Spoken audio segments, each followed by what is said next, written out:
اور ایک بات اذان پہ آئی ہے تو یہ بھی بتا دوں، اذانیں بہت لمبی کھینچنا یہ سنت نہیں ہے. آج کل اذان شروع ہوتی ہے اللہ، وہ اتنا کھینچتا ہے اذان کو، اتنا کھینچتا ہے. یہ مد کہیں بھی ثابت نہیں ہے اذان میں. دیکھو اللہ اکبر میں جو الف کی مقدار ہے نا، اللہ، یہ اللہ ہی ہے بس، اللہ نہیں ہے کہیں بھی.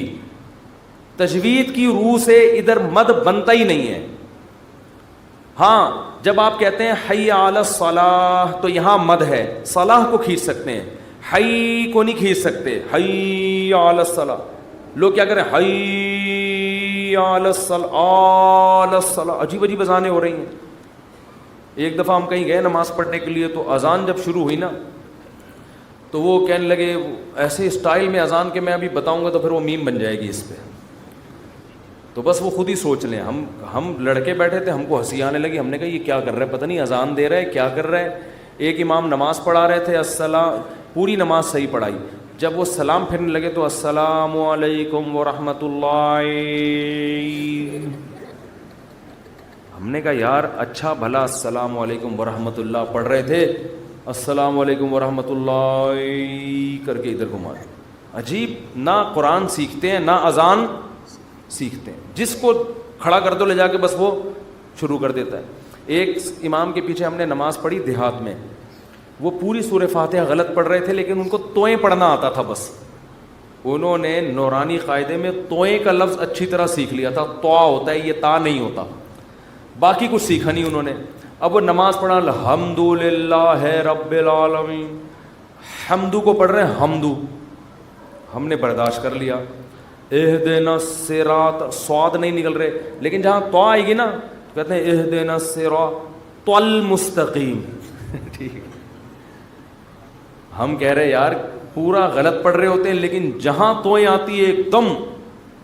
تو یہ چیزیں سیکھنے کی ہیں بھائی. اتنا موٹا موٹا قرآن یا موٹی موٹی اذان ہر مسلمان کے لیے سیکھنا ضروری ہے.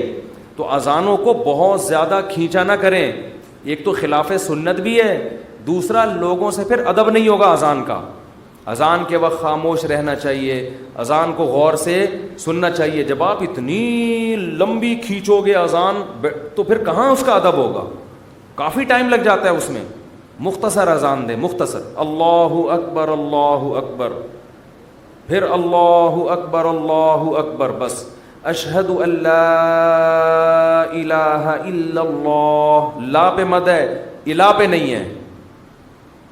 نہیں آ رہی بات. ہم ایسے ہی اذان دیا کرتے تھے. لوگ کہتے ہیں حرم میں اتنی لمبی اذانیں ہو رہی ہیں. وہ حرم کا ماحول ہے، ایک حرم کی ایک برکت ہے. وہاں لمبی اذان ہی تو سننے کے لیے جاتے ہیں لوگ. بہت سے عرب علماء کو اس پہ بھی اشکالات ہیں. بہت سے عرب تو کہتے ہیں یہ حرم میں بھی جو اتنی لمبی ہو رہی ہے یہ خلاف سنت ہے. لیکن وہ تو حرم کا معاملہ ہے، ان کو اپنے حال پہ چھوڑ دو. وہ پھر بھی وہاں مسئلہ یہ ہے کہ وہاں کا تو ماحول ہی ایسا ہے نا. نارملی جب آپ اذان دیں تو اتنی لمبی اذان نہیں ہونی چاہیے کہ لوگوں کے لیے اس وقت خاموش رہنا، اس کا ادب کرنا ایک آزمائش بن جائے. اور پھر اسپیکر اتنے بھاری بھرکم نہیں ہونے چاہیے کہ اس اذان سے لوگوں کے کان کے پردے پھٹنا شروع ہو جائیں. اس سے لوگ پھر ان شاعر اسلام کی عزت کرنے کے بجائے توہین کرنا شروع کر دیتے ہیں.